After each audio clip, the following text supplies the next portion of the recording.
प्रिय विद्यार्थी मित्रांनो, मी दीपाली कुलकर्णी देशमुख माझ्या विंग्स ऑफ फिजिक्स या चॅनलमध्ये आपल्या सगळ्यांचं मनपूर्वक स्वागत करते। आपण सीईटी नीट साठी विजेता 2025 ही सिरीज बघतो आहोत। त्याच्यामध्ये आपला चॅप्टर सुरू आहे वेक्टर आणि याच्यामध्ये आपण सीईटी 2019 ला आलेले जे काही पीवायक्यू आहेत ते बघतो आहोत। त्याने काय होणार आहे तर तुम्हाला कल्पना येणार आहे की कशा प्रकारचे प्रश्न विचारले जातात आणि तयारी करताना कशावर फोकस करायचा आणि सेम प्रश्न फक्त शब्द बदलून कसे नीटला विचारले जातात। म्हणजे सीईटीचा आणि नीटचा अभ्यास प्रिपेअर करताना हे एकमेकाशी निगडित आहेत। खूप सारे नीटचे प्रश्न सीईटीला रिपीट झालेले आहे। फरक एवढाच आहे की नीटला तो प्रश्न 4 मार्काला आहे आणि सीईटीला तो प्रश्न 1 मार्काला आहे। म्हणजे तुम्हाला ह्यामुळे कल्पना येणार आहे, प्रश्न रिपीट झाले तर तुम्हाला सोपं जाणार आहे आणि कन्सेप्ट क्लिअर करण्याकरता ह्या सिरीजचा तुम्हाला उपयोग होणार आहे। तर आजचा चौथा भाग आहे, याच्यामध्ये आपण सीईटी 2019 चे प्रश्न बघतो आहोत। प्रश्न असा आहे बघा, the vectors vector a plus B and vector a minus B are right angled to each other. This is possible under the condition option A, magnitude of vector A that is equal to magnitude of vector B. Option B, vector A dot vector B that is equal to 1. Option C, vector A dot vector B that is equal to 0. And option D, vector A cross vector B that is equal to 0. आता हा तुम्हाला विचारला आहे CET 2019 ला आणि नीटला 2003 ला हाच प्रश्न फक्त शब्द बदलून विचारलेला आहे। तो पण मी इथं खाली देते आहे। तर तो असा आहे बघा, the vector sum of two forces is perpendicular to their vector differences. म्हणजे दोन वेक्टरची सम आणि दोन वेक्टरचे डिफरन्स हे एकमेकाला परपेंडिक्युलर आहे।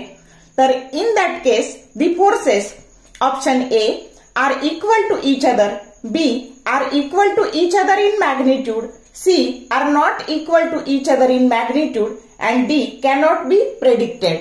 तर हा नीट 2003 ला म्हणजेच AIPMT 2003 ला विचारला गेलेला आहे। मग आता हा कसा सोडवायचा? तर आता बघा, आपल्याला माहितीये दोन वेक्टर जेव्हा एकमेकाला परपेंडिक्युलर असतात तेव्हा त्यांचा डॉट प्रॉडक्ट 0 असतो आणि म्हणून हा वेक्टर A प्लस बी आणि हा पहिला वेक्टर आणि हा दुसरा त्याचा dot product vector A minus B that is equal to 0 आणि याला सॉल्व्ह करायचं। आता याने आधी याला इथे A मायनस याने याला मल्टिप्लाय करू। आता वेक्टर A इंटू A मग काय झालं तुमचं तर दॅट इज A स्क्वेअर, हे झालं A स्क्वेअर।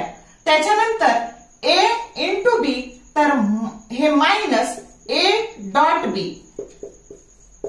आता याने याला गुणू plus vector A dot B ह्या दोन्हींचा गुणाकार आणि minus B square that is equal to 0।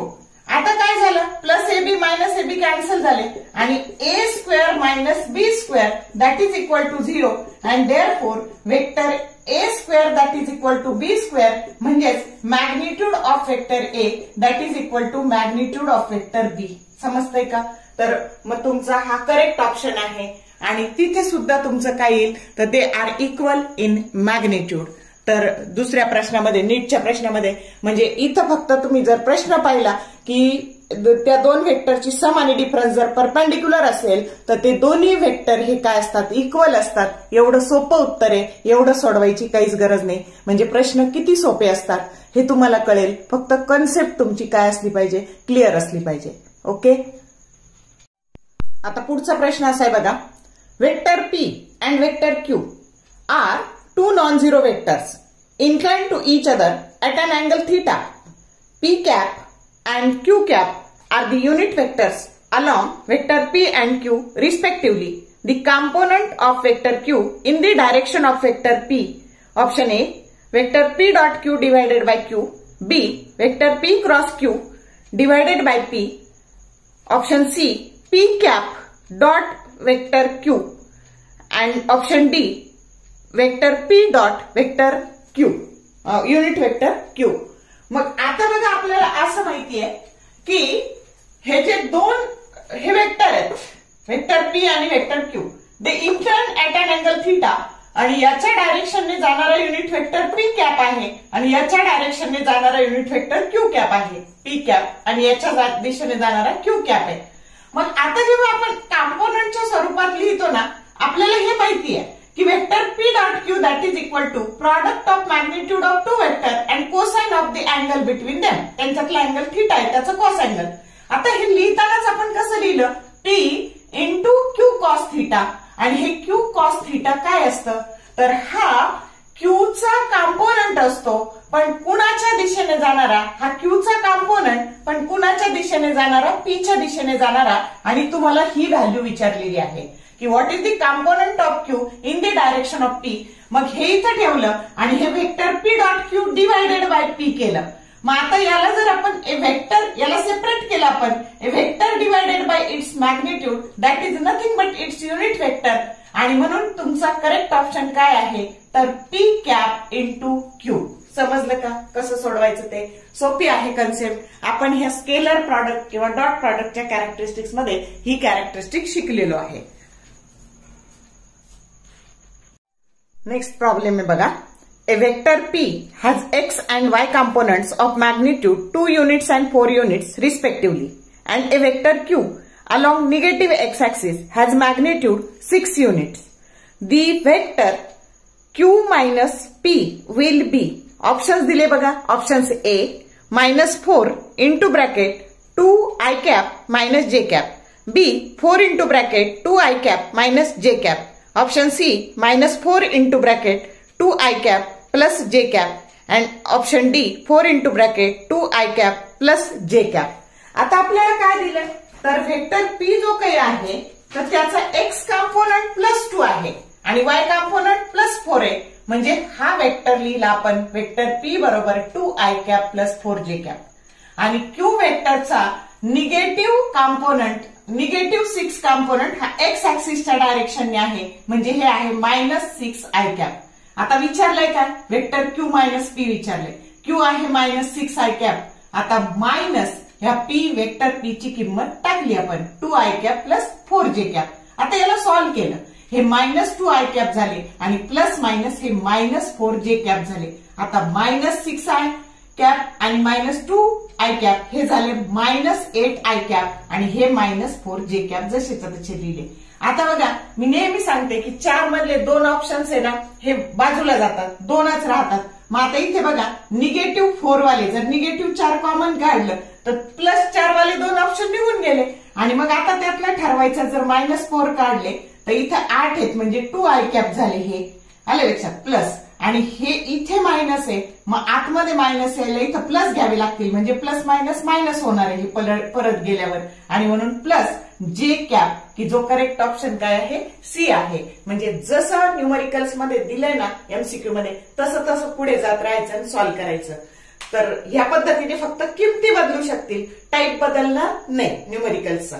समजलं का? वेगळे कॉम्पोनंट देतील, क्यू प्लस पी विचारतील किंवा पी मायनस क्यू विचारतील, कसंही विचारू दे. आपल्याला एकदा सोडवायची पद्धत माहिती असली ना की कशाही पद्धतीचं न्यूमरिकल आपल्याला सोडवता येतं. समजलं? Next question. If the angle between the vectors P and Q is theta, then the value of the product vector Q cross P dot vector P is, option A PQ sin theta, B P square Q square cos theta, C P square Q square and D 0. आता same numerical किंवा same MCQ हा नीट 2005 ला आणि नीट 1989 ला 4 मार्काला विचारलाय आणि इथं सीईटीला तो 1 मार्काला विचारलाय. Concept तीच राहते.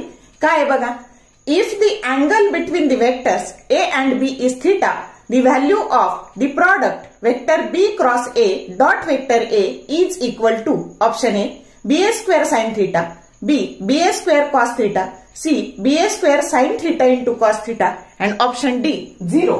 तर आता बघा आपल्याला कसं सोडवायचंय हे. तर इथे तुम्हाला दिलेलं काय आहे, तर पी आणि क्यू एकमेकाशी थीटा हा अँगल तयार करतात आणि मग हा जर थीटा असेल तर यांचा क्रॉस प्रॉडक्ट हा परपेंडिक्युलर वेक्टर कशाची किंमत देणार आहे तुम्हाला, क्यू क्रॉस पी ची. वरचा वेक्टर हा पी क्रॉस क्यू ची देणार आहे आणि खालचा वेक्टर क्यू क्रॉस पी ची किंमत देणार आहे. आपण vector product of two vector मध्ये पाहिलं आणि याचा आणि याचा डॉट प्रॉडक्ट घ्यायला लावलाय. मग हे जर परपेंडिक्युलर आहे तर दोन परपेंडिक्युलर व्हेक्टरचा डॉट प्रॉडक्ट हा नेहमी 0 असतो. मग हे झालं पहिल्या केसमध्ये. किंवा सोपं लक्षात ठेवायचं, scalar triple product that is always equal to 0. एवढं सोपं लॉजिक लक्षात ठेवायचं. आणि दुसऱ्या केसमध्ये जो नीटला विचारलाय तिथं काय दिले, बी क्रॉस ए डॉट ए विचारले तर त्याचं पण उत्तर 0 येणार आहे. म्हणजे दोन्हींचाही करेक्ट ऑप्शन डी आहे. उत्तर आहे 0. एवढं सोपं आहे. म्हणजे हा प्रॉब्लेम जर आला तर एवढं करत बसायचं का नाही, एका सेकंदात उत्तर तुम्हाला लिहिता आलं पाहिजे 0. नीटला हा 4 मार्काला विचारला, सीईटीला तो 1 मार्काला विचारला. फक्त नावं बदललेत, पी आणि क्यू घेतलंय आणि इथं बी आणि ए घेतलंय. एवढंच लक्षात ठेवायचं. समजलं का? नेक्स्ट क्वेश्चन आहे बघा.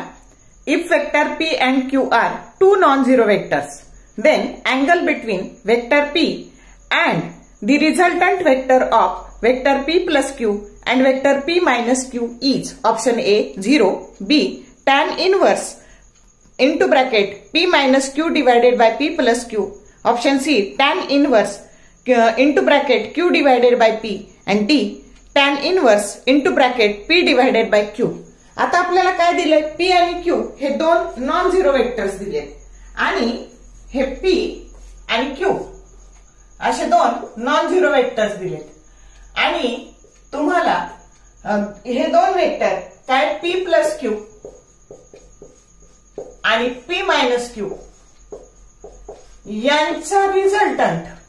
मग आता यांचा रिझल्टंट घ्यायचा म्हणजे या दोन्हींची ऍडिशन घेतली आणि यातला या p मधला आणि यांच्या रिझल्टंट मधला अँगल, यांचा रिझल्टंट त्याचा अँगल. आता करा बरं, vector p plus Q plus p minus Q म्हणजे काय झालं तर 2p झालं. मग वेक्टर p आणि 2p आता एकाच डायरेक्शनने p आणि 2p म्हटलं की मग काय झालं तर त्यांच्यातला जो काही अँगल आहे तो काय येणार आहे तर तो 0 येणार आहे. आलं का लक्षात? आणि म्हणून करेक्ट ऑप्शन काय आहे तुमचा तर तो आहे ऑप्शन ए 0. Option A 0. समजलं का कसं सोडवायचं ते? एवढं सोपं आहे. नेक्स्ट एमसीक्यू आहे बघा. The resultant of two non zero vectors vector A and B is vector R1. On reversing the vector B, the resultant becomes R2.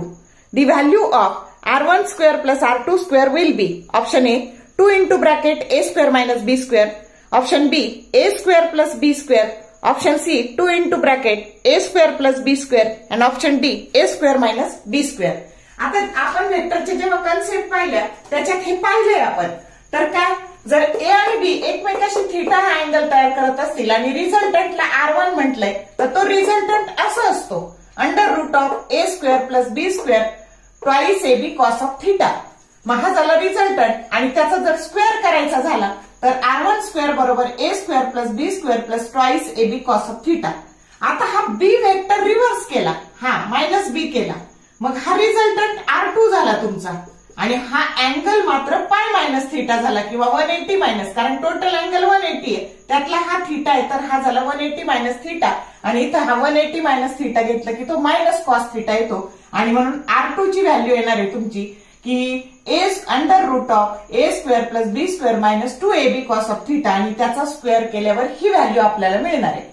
मग तुम्हाला ह्या दोन्हीची ऍडिशन विचारली आहे. आता ही ऍडिशन केली की हे plus 2ab minus 2ab cancel झाले आणि शिल्लक काय राहिलं 2a square plus 2b square आणि 2 जर कॉमन काढले तर आतमध्ये शिल्लक राहिलं ए स्क्वेअर प्लस बी स्क्वेअर की जो करेक्ट ऑप्शन काय आहे सी आहे. तर या पद्धतीने सोडवायचं आहे. म्हणजे हे जर न्यूमरिकल आलं तर एवढं सोडवायची गरज आहे का? नाही, आपल्याला डिरेक्टली उत्तर लिहिता येतं.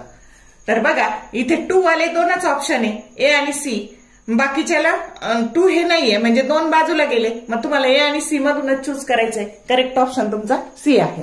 समजलं का? नेक्स्ट एमसीक्यू आहे बघा. The angle made by the vector 4j cap plus 5k cap with Z axis is option A cos inverse 4/5, B tan inverse 4/5, C sine inverse 4/5, D tan inverse 5/4. मग आता इथं तुम्हाला काय दिले, तर आपण याला y ऍक्सिस घेतलं आणि याला x ऍक्सिस घेतलं, तर y ऍक्सिस काय आहे 4j कॅप म्हणजे हे 4 आहे आणि 5k कॅप म्हणजे हे 5k कॅप.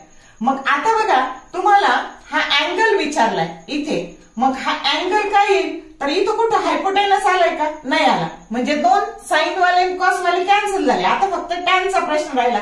मग हा टॅन अँगल जर घ्यायचा तर तो टॅन थिटा बरोबर काय झालं, opposite side divided by adjacent side that is nothing but 4/5 आणि म्हणून थिटा विचारले तर टॅन इनवर्स 4/5 की जो करेक्ट ऑप्शन बी आहे. या पद्धतीने सोडवायचं आहे.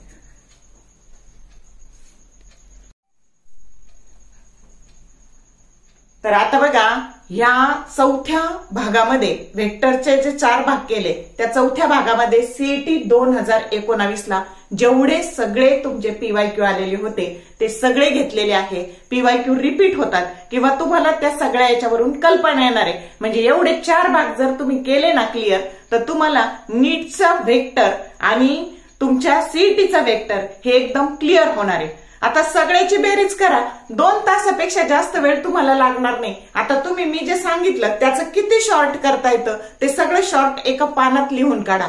म्हणजे तुमचा व्हेक्टरचा अभ्यास साधारणतः 1 तासात होईल आणि त्याची रिव्हिजन ही फक्त 15 मिनिटात झाली पाहिजे परीक्षेच्या आदल्या दिवशी. समजलं का? तर असा अभ्यास करायचा असतो.